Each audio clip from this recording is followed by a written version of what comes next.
नमस्कार।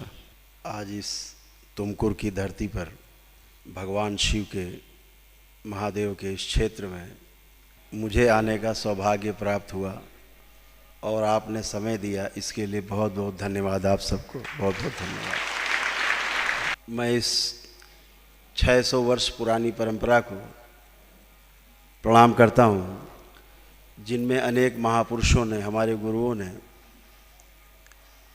इस परंपरा को आगे बढ़ाने का काम किया और ईश्वर को जानने के साथ साथ मानव जाति की सेवा के लिए अपना सर्वस्व अर्पण कर दिया। ऐसी परंपरा को बारंबार प्रणाम करता हूँ। मंच पर आसीन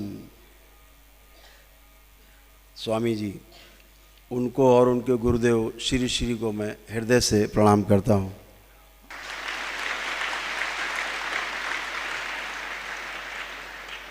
आप सबके आराध्य शिव स्वरूप श्री श्री जी ने जो इस परंपरा को इतना पुष्पित पल्लवित किया, बढ़ाया और उसको आगे बढ़ाने का काम और फैलाने का काम जो स्वामी जी कर रहे हैं, आपको हृदय से बहुत बहुत धन्यवाद करता हूँ। हमारे गुरु कहते हैं कि विद्यादान सबसे बड़ा दान है जो कभी नष्ट नहीं होता। जो इस सिद्ध गंगा आश्रम से आपको मिल रहा है, निश्चित रूप से ये आपके जीवन में परिवर्तन लाने वाला है, क्रांति लाने वाला है और आप सौभाग्यशाली हैं कि आपको इस सिद्ध परंपरा में, इस गुरु परंपरा में पलने और बढ़ने का मौका मिल रहा है। इस संसार में गुरु से बड़ा कुछ भी नहीं। आप सबको भूल जाते हैं, लेकिन बड़े होकर के आपका गुरु, और इससे भी बड़ी बात है जब आप थोड़ा और समझने की ओर बढ़ते हैं और स्वयं को समझने के लिए आगे बढ़ते हैं, तो एक समय ऐसा आता है कि जब गुरु की शरण में जाते हैं तो अपने माता पिता जिन्होंने आपको पैदा किया, पाल पोष के बड़ा किया, उनको भी आप छोड़ने के लिए तैयार हो जाते हो।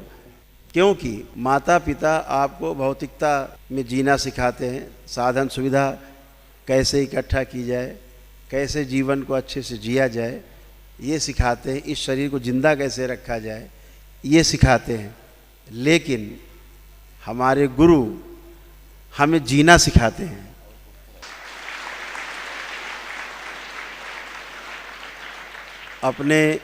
अपने गुरुदेव के लिए लोग अपना घर, परिवार, संपत्ति सब छोड़ देते हैं और गुरु की शरण में जाते हैं।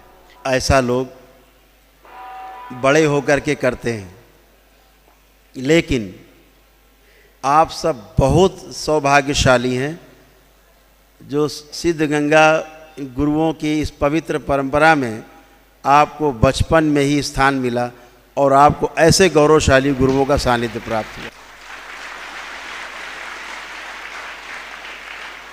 इस पवित्र स्थान में, जिसके उत्तर में माँ गंगा और उसके दक्षिण में सिद्ध गंगा, कितना अद्भुत संगम जिसमें हम बैठे हुए हैं, जहाँ बैठे हैं इस पवित्र स्थान पे, अद्भुत स्थान है, पवित्रतम पावन स्थल। प्रणाम करता हूँ इसको। आप सबके बीच में आकर के बहुत अपने आप को धन्य समझ रहा हूँ कि मुझे भी इस गुरु परंपरा में आकर के कुछ समझने का और सीखने का मौका मिल रहा है। आप 10,000 बच्चों का पूरा संस्थान देख पा रहा हूँ जब से आया हूँ। कितना अनुशासन, अद्भुत अनुशासन है आपका, और ये अनुशासन ही आपको आगे बढ़ा सकता है। इस बात को हमेशा ध्यान रखना है। गुरुओं का आदर सर्वोपरि है। अगर हम गुरु का आदर करते हैं, उसके आचरण को अपने में ढाल लेते हैं, तो निश्चित रूप से हम एक सितारे के रूप में चमकते हैं और अपने साथ साथ अपनी गुरु परंपरा का भी नाम रोशन करते हैं, अपने गुरुओं का नाम रोशन करते हैं।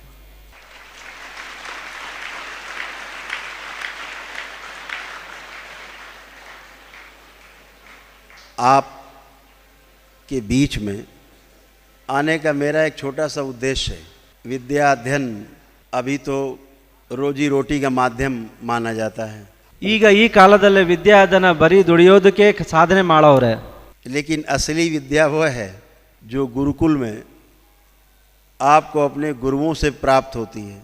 मैंने दो चीज़ें समझी हैं अपने जीवन में कि एक वह स्थान है जो गुरुकुल है, जहाँ आपको थ्योरी समझाई जाती है, धर्म के बारे में समझाया जाता है, बताया जाता है, सूचना मिलती है। और दूसरा स्थान गुरु का है, जो आप सीखते हैं, अध्ययन करते हैं गुरुकुल में, उसको प्रैक्टिकल में करके समझने का, समझाने का, देखने का काम गुरुदेव कराते हैं। तो ये दो अलग अलग चीज़ें हैं। आज आप जो अच्छे से सीख लेंगे, पहले श्रवण अच्छे से सुन लेंगे, अच्छे से सुन के फिर अच्छे से मनन करेंगे,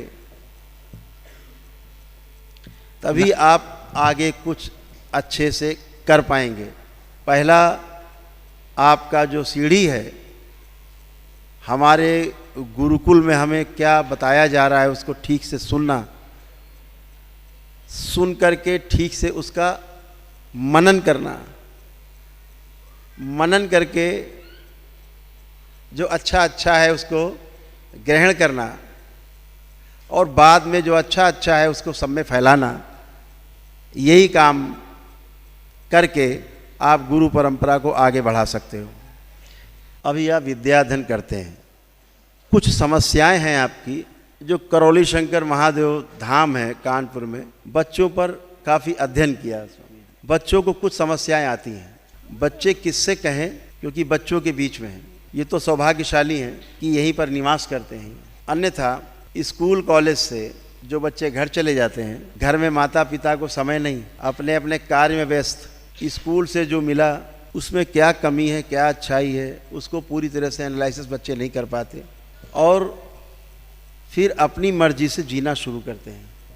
हम जिस कुल में हम उत्पन्न होते हैं, जन्म लेते हैं, तो वहाँ का एक प्राकृतिक नियम है, कर्म भोग के सिद्धांत के अनुसार हम वह फल, कर्म भोग के रूप में भोगने के लिए मजबूर होते हैं। हमें वो कर्म भोग भोगना ही है जो हमने पिछले जन्मों में किया है। और हम जिस कुल में उत्पन्न होते हैं, हमारे पितरों के, हमारे पूर्वजों के भी जो कर्म भोग हैं, उनसे भी हम प्रभावित होते हैं। ನಾವು ಯಾವ ಕುಲದಲ್ಲಿ ಹುಟ್ಟಿದ್ದೀವಿ ಆ ಕುಲದ ಒಂದು ಸಂಸ್ಕಾರ ಇರುತ್ತೆ, ಆ ಕರ್ಮ ಭೋಗ ಇರುತ್ತೆ, ನಮ್ಮ ಪೂರ್ವಜರು ಕರ್ಮ ಭೋಗ, ನಮ್ಮ ಕರ್ಮ ಭೋಗ ಅದೆಲ್ಲ ಇರ್ತದೆ।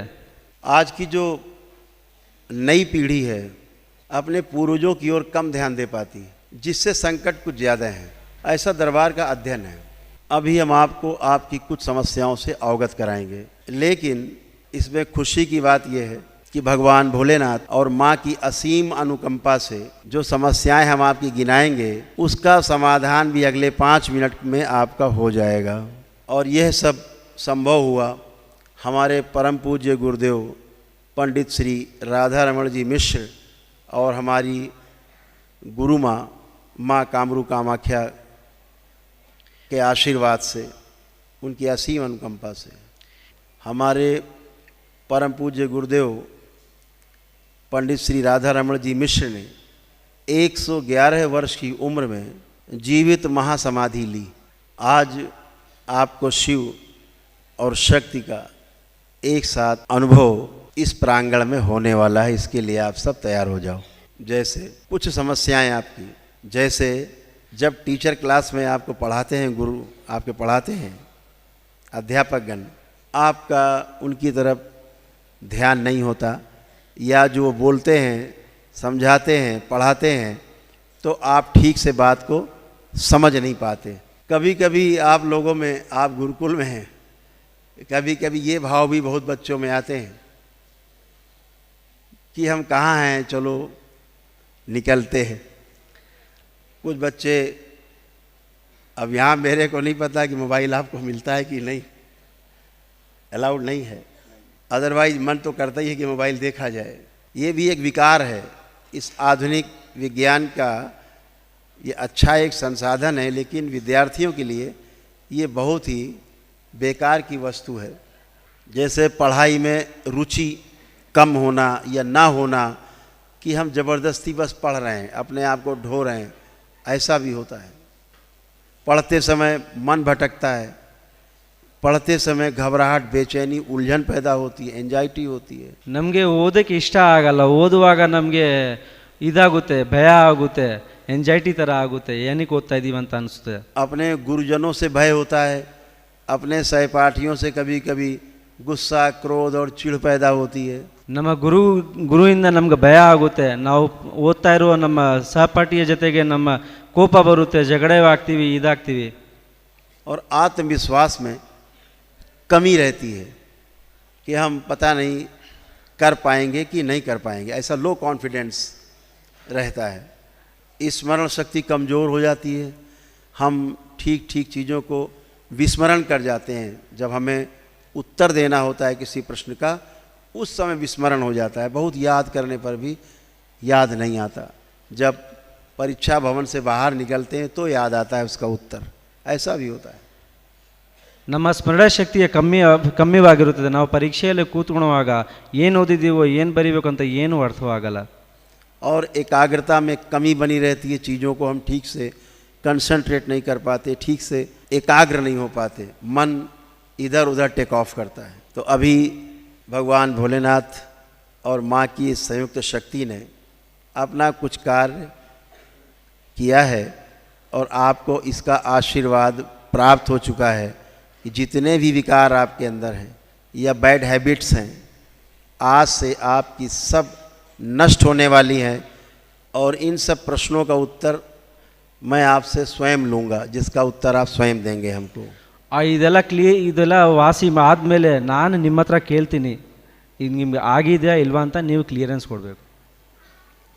अभी आप का दरबार ने आप सभी बच्चों का आत्मविश्वास, आपका जो कॉन्फिडेंस है वो आपका बहुत चरम सीमा पे कर दिया है। आप सभी का जो बात को ठीक से सुन के समझ नहीं पाना, समझ के उत्तर नहीं दे पाना, स्लो होना, ये भी दरबार ने अभी आपका सबका नष्ट किया है। अभी आप ठीक से बात को सुन पाओगे, आराम से सुनकर समझ पाओगे और समझकर उत्तर दे पाओगे, ऐसा दरबार ने किया। जिनकी भी बुद्धि बंधी रहती थी, वर्डन लगता था, पढ़ाई लिखाई एक बोझा लगता था, अब आपकी पढ़ाई लिखाई के प्रति, अध्ययन के प्रति रुचि बहुत गहरी कर दी गई है। अब आप खूब मन लगा के हृदय से पढ़ पाएंगे, खूब हृदय से पढ़ पाएंगे। आप सबकी एकाग्रता बढ़ाई गई है, एकाग्रचित्त होकर के आप पढ़ पाएंगे आज से, और अपने गुरुओं का सम्मान और हृदय से कर पाएंगे। और एक चीज़ और आखिरी, आज ये गुरुकुल आपको पाल रहा है, आप में विद्यादान आपको दे रहा है, अनुभव करा रहा है, ज्ञान दे रहा है, आपको सूचनाएं दे रहा है। आप आगे चल के पढ़ लिख करके समाज में जाएंगे तो आप दरबार को जब भी याद करेंगे तो आपके अंदर से केवल धन्यवाद निकलेगा। लोगों को बता पाएंगे कि हम उस महान परंपरा से जुड़े रहे, जिसके कारण आज हम समाज में हम आ पाए, ये स्थान है हमारा, हम इतने ऊंचे स्थान में पहुंच पाए। लेकिन एक बात का ध्यान रखना है, ये धन्यवाद नहीं है। जब भी आप सक्षम बने और जैसे इस गुरुकुल ने आपको पाल पोस कर बड़ा किया है, बड़ा करे, जब आप सक्षम होना अपने जीवन में, तो आपको आपके जैसे बच्चे जहाँ दिखाई दे समाज में, उनको भी अपना जैसा बनाने का कोशिश करना, यही गुरुकुल के प्रति सबसे बड़ा धन्यवाद होगा।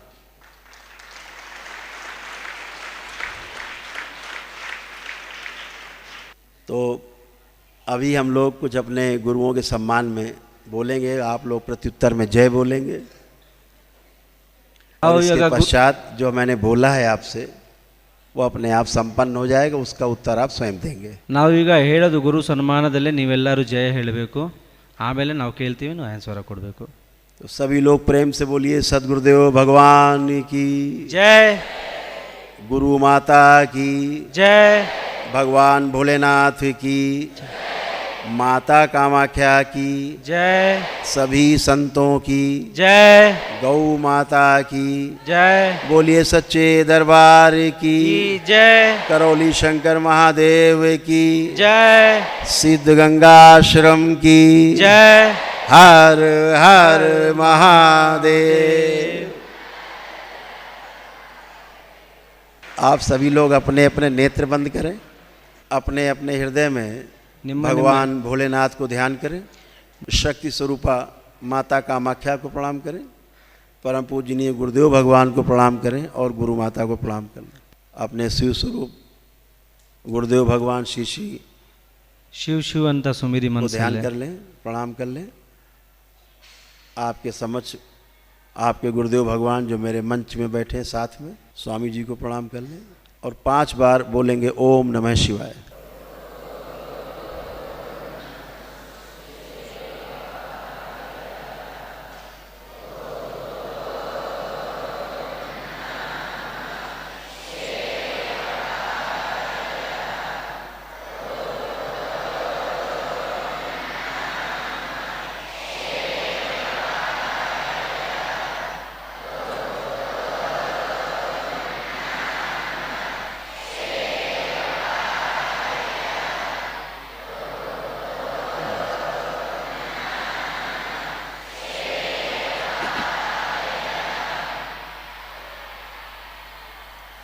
अपनी दोनों हथेलियां आसमान की ओर ऊपर उठाएं, एक गहरी लंबी श्वास अंदर खींचे और ओम की ध्वनि का लंबा उच्चारण करें मेरे साथ।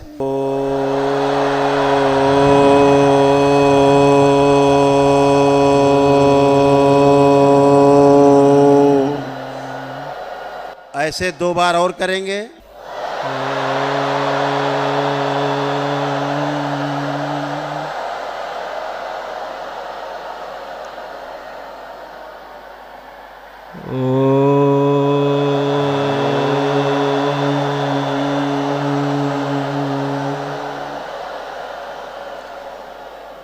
तीन बार ओम नमः शिवाय का उच्चारण करेंगे।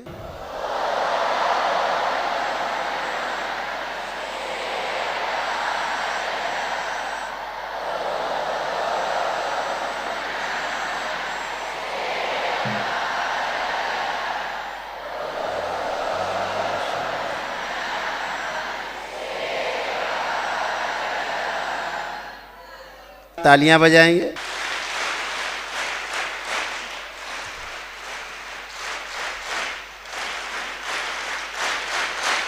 मूर सरी साक अपनी दोनों हथेलियां अपनी जांघों पे रख के 3 थपकी देंगे। मूर सरी आप दोनों हथेलियां आपस में रगड़ के अपने नेत्रों पे रखेंगे। 3 टाइम्स करके धीरे धीरे नेत्र खोल लेंगे। ಮೂರು ಸರಿ ಉಜ್ಜು ಬಿಟ್ಟು ಕಣ್ಣಲ್ಲಿ ಇಟ್ಬಿಟ್ಟು ಕಣ್ಣನ್ನ ಸ್ಲೋ ಆಗಿ ಓಪನ್ ಮಾಡಿ। शुद्धि।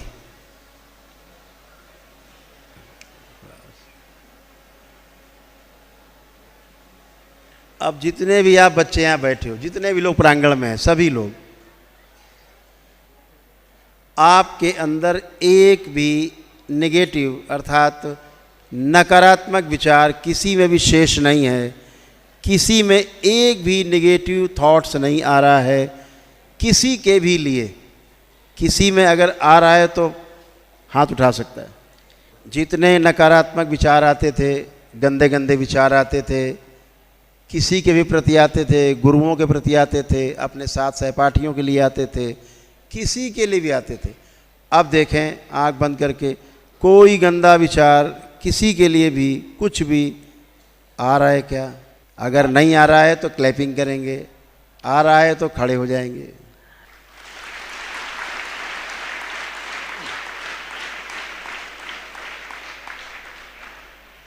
आप सभी का दरबार ने आत्मविश्वास बढ़ाया है, कॉन्फिडेंस बहुत हाई किया है। अब आपको ये लग रहा है कि हम खूब अच्छे से पढ़ेंगे, बहुत पढ़ने में गहरी रुचि बन गई है कि खूब पढ़ेंगे और खूब नंबर अच्छे अच्छे नंबर लाएंगे, 90% नंबर से एबव लाएंगे। ऐसा अगर आ रहा है अपने में विचार करके देखें तो क्लैपिंग कर सकते हैं, ऐसा नहीं आ रहा है तो खड़े हो सकते हैं।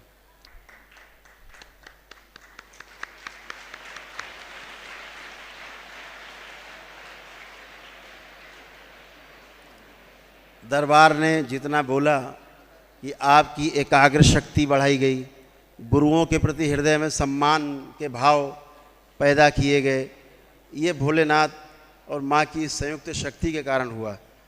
और आप सबके अंदर अच्छे अच्छे भाव आ रहे हैं, अपने सहपाठियों के लिए, गुरुकुल के लिए, अपने गुरुओं के लिए अच्छे अच्छे भाव हैं। और एकाग्र शक्ति के साथ साथ आप जितना भी पढ़ पाए अभी तक, जिन बच्चों को विस्मरण हो जाता था, पढ़ के भूल जाते थे, जो बच्चे पढ़ाई के पश्चात भूल जाते थे, इतना ही नहीं, आपका स्मरण शक्ति बहुत अच्छा किया गया है। जो कुछ पढ़ेंगे बुढ़ापे तक आपको याद रहेगा, कभी नहीं भूलेंगे आप, हमेशा याद रहेगा।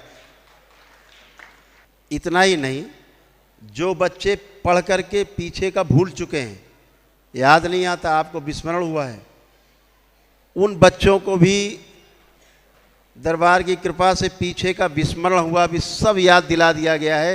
आप पीछे का जो पढ़ लिख के भूल गए थे वो सब आपको इस समय याद है। आप सब करके देख सकते हो, आंख बंद करके, सब कुछ आपको याद है, कुछ भी नहीं भूले हैं आप।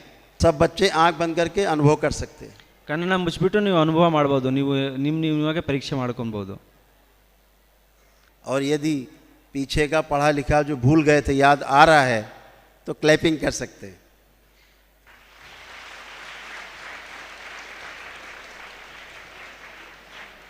तो अब आप अपना हर कार्य अच्छे से कर पाएंगे।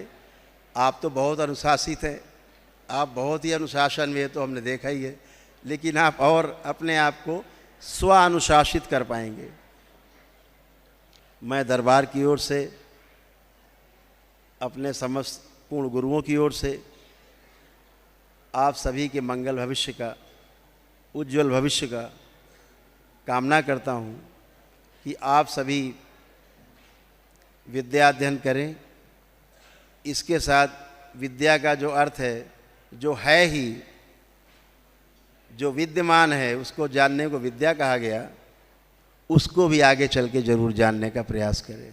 मैं आपके मध्य में जो आ पाया, आपने समय दिया, अपना बहुमूल्य समय दिया, आपके भोजन का भी समय हो रहा है, तो बहुत समय दिया आपने, मुझे एक अवसर प्रदान किया अपने बीच में आने के लिए। और मैं तो इस कामना से यहाँ से जाऊँगा कि भविष्य में फिर से आपके बीच में मुझे आने का मौका मिले, अवसर मिले, ताकि आपसे विस्तार से बात कर सके, खुल के बात कर सके। जो आज हुआ आपके साथ, इसका प्रमाण अगले आने वाले कुछ महीनों में दिखाई देगा।